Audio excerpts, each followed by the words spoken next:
오늘 준비한 이야기는 만 13살 소년이 최연소 명예훈장 수여자가 되는 기적과도 같은 이야기입니다.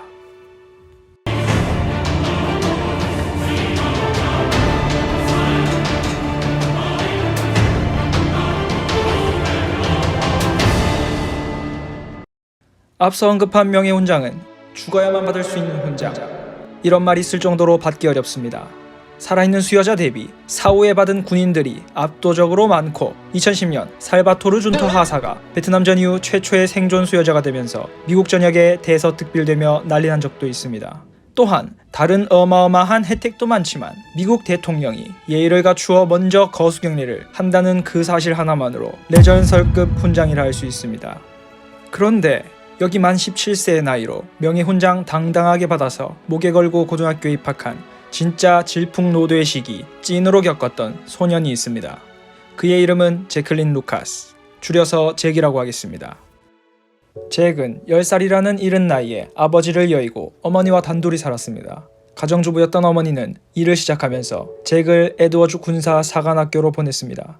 그곳에서 3년을 보내며 미식축구, 야구, 사냥, 사격, 그러니까 스포츠와 관련된 분야에서 두각을 나타내기 시작합니다. 만능 스포츠맨이라 불릴 정도로 운동신경이 좋았죠. 또한 군사학교라는 특성 때문인지 매우 애국심이 투철한 소년이었습니다. 그리고 때는 1941년 아름다운 섬 하와이가 불바다가 되었다는 소식이 들렸습니다.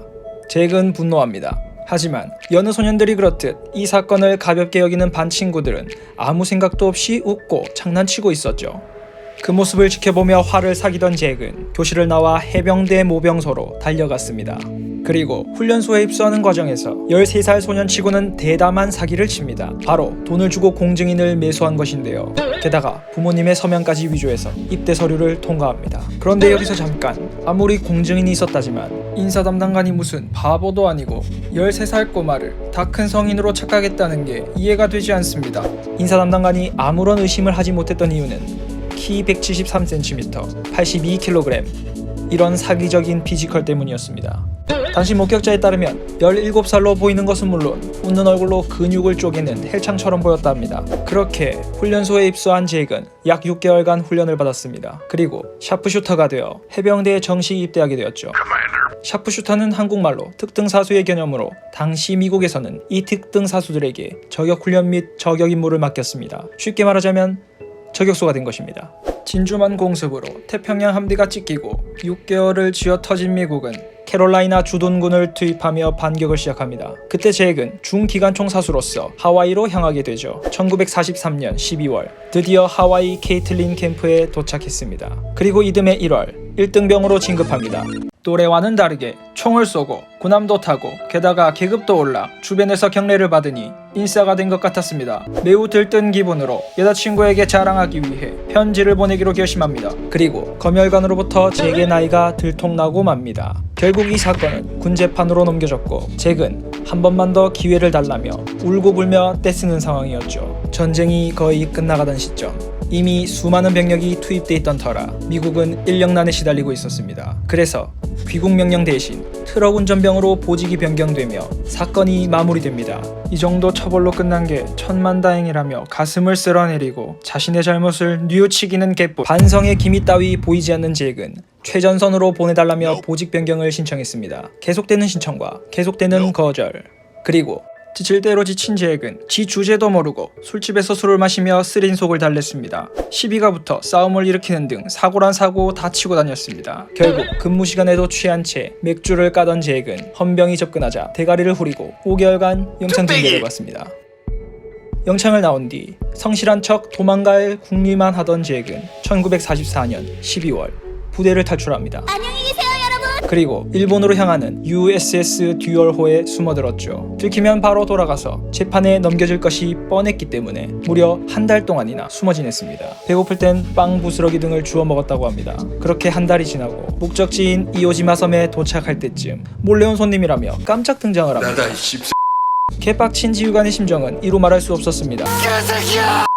진짜 죽여버리고 싶었지만 적진이 코앞이라 1계급 강등시키는 걸로 봐줍니다. 운도 좋은 1945년 2월 19일 격렬한 전투로 회자되는 이오지마 섬 전투가 시작되었습니다. 그리고 그 다음날 2월 20일 드디어 잭이 전장으로 투입됩니다. 몰래 온 손님이었기 때문에 총이 없었던 잭, 배에서 내리자마자 해변의 시체를 뒤져 총을 파밍합니다. 그렇게 3명의 동료와 함께 숲으로 도망친 일본군들을 추격하기 시작했습니다. 이오지마 섬은 일본 최남단 오세아니아에 속해 있는 가잔열도의 섬으로 수반은 열대우림과도 같았죠. 노빠꾸 상남자 잭은 탑솔러답게 정글템을 사지 않았기 때문에 심신이 지쳐갔습니다. 그런데 얼마 지나지 않아 일본군이 파놓은 것으로 의심되는 터널을 발견합니다. 그 즉시 잭과 동료들의 뒤로 일본군이 튀어나오죠. 지리는 반응 속도로 일본군에게 헤드샷을 날립니다. 그리고 엄폐물을 찾아 몸을 숨긴 뒤 대치 상황을 맞았습니다. 양 진영 간 치열한 총격전이 펼쳐졌고 그 와중에 사격을 잘했던 잭은 한 번 더 일본군을 끔살합니다. 더블킬. 그런데 모래가 그득그득했던 정신나간 총에 탄창이 걸리고 맙니다. 잭은 재빨리 고개를 숙였습니다. 수습하려고 용서던 찰나 그의 눈앞에 2개의 수류탄이 떨어집니다. 도망치라며 외치고는 곧바로 가까운 수류탄으로 뛰어들었습니다. 재빨리 손을 뻗어 2번째 수류탄마저 자신의 몸 밑으로 집어넣었습니다. 폭발음이 울리자 동료들은 잭의 용맹함과 숭고한 희생에 감동의 눈물을 흘렸습니다.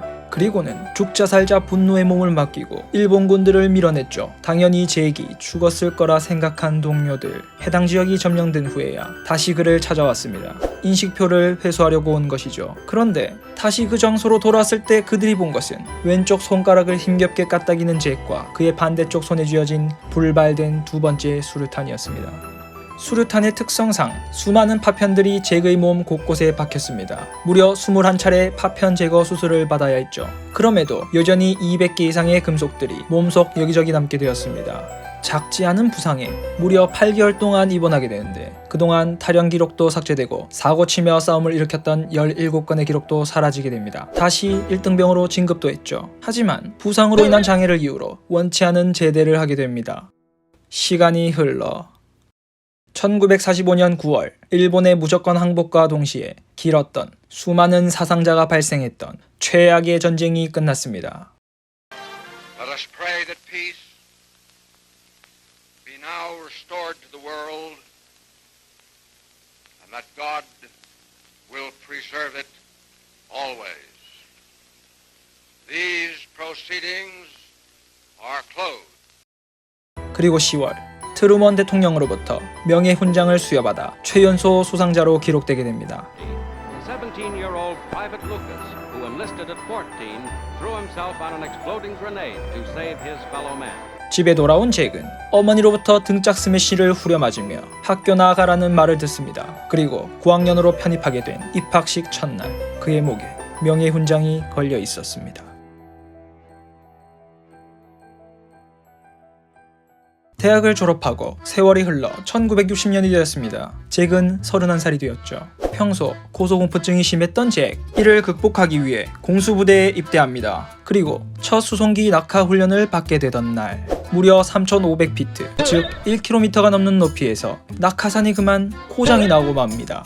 그대로 바닥으로 추락한 잭. 안녕히 계세요, 여러분. 벌떡 일어나 다시 훈련을 시작. 그렇습니다. 추락한 잭은 카이도 뺨치는 맷집을 보여주며 걸어서 부대로 복귀합니다. 2주 후에 다시 낙하 훈련을 받으러 갔죠. 짜잔, 내가 돌아왔다.